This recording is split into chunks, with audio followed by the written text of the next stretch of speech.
Hello అండి, అందరికీ నమస్కారం. ఈరోజు కథ వధువు ఎంపిక.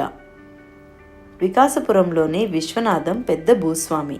అతని కుమారుడు దామోదర్ కోసం ఒక వధువును వెతకడంలో విశ్వనాథం చేయని ప్రయత్నం లేదు. తిరగని ఊరు లేదు, వెతకని సంబంధము లేదు. అయితే ప్రతి సంబంధంలో కూడా అమ్మాయి అందంగా ఉన్న చోట తండ్రికి ఆస్తి తక్కువగా ఉంది, తండ్రికి ఆస్తి బాగా ఉన్న చోట అమ్మాయి అందం తక్కువగా ఉంది. ఇలా సరైన సంబంధం కుదరక విశ్వనాథం మదనపడ్డం చూశాడు అతని స్నేహితుడు రామనాథం.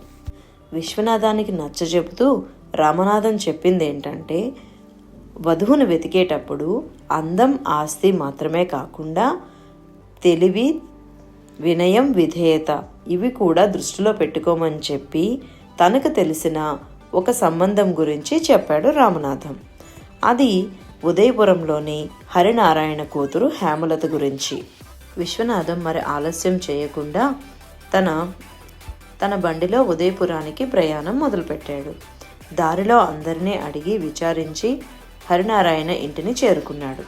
అయితే ముందు రోజు రాత్రి వర్షం పడడం వల్ల ఆ మార్గం అంతా బురదతో నిండిపోయింది. విశ్వనాథానికి హరినారాయణ వీధి గుమ్మం వరకు ఆ బురదలోనే వెళ్ళవలసి వచ్చింది.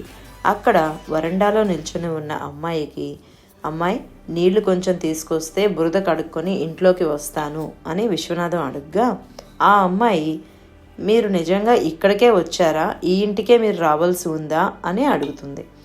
దానికి బదులుగా విశ్వనాథం, ఇది హరినారాయణ గారి ఇల్లే కదా అని అడుగ్గా అవునని చెప్తుంది ఆ అమ్మాయి. అయితే నేను సరైన ఇంటికే వచ్చానని చెప్పగా లోపలికి వెళ్ళి నీళ్లు తీసుకొచ్చి ఇస్తుంది. కాళ్ళు కడుక్కున్న తర్వాత లోపలికి వచ్చి కూర్చోండి, నాన్నగారు వచ్చి మాట్లాడతారు అని చెప్పి లోపలికి వెళ్ళబోతుంది ఆ అమ్మాయి. అయితే అప్పటిదాకా తన మనసులో ఉన్న ప్రశ్నని అడిగేస్తాడు విశ్వనాథం. మొదటిసారి నీళ్లు అడిగినప్పుడు ఇవ్వకుండా తను ప్రశ్నించడంలో ఉద్దేశం ఏంటని అడుగుతాడు విశ్వనాథం. అప్పుడు దానికి బదులుగా హేమలత, మీరు ఈ ఇంటికి కాకుండా వేరే ఇంటికి వెళ్ళవలసి వస్తే మరలా అదే బురద మార్గంలో వెనక్కి వెళ్లాల్సి వస్తుంది. అప్పుడు మీరు కాళ్ళు కడుక్కొని నీళ్లు వృధా చేయడం వల్ల ఉపయోగం ఏమీ ఉండదు కదా, అందువల్లనే ఆ విధంగా అడగవలసి వచ్చిందని చెప్తుంది హేమలత. దీన్ని బట్టి విశ్వనాథానికి తన కుమారుడు దామోదర్కు సరైన వధువు హేమలతే అని నిర్ధారించుకొని హరినారాయణతో ఆ దిశగా చర్చలు జరిపి వివాహాన్ని నిశ్చయించుకొని తిరిగి తన వికాసపురానికి ప్రయాణం మొదలు పెడతాడు.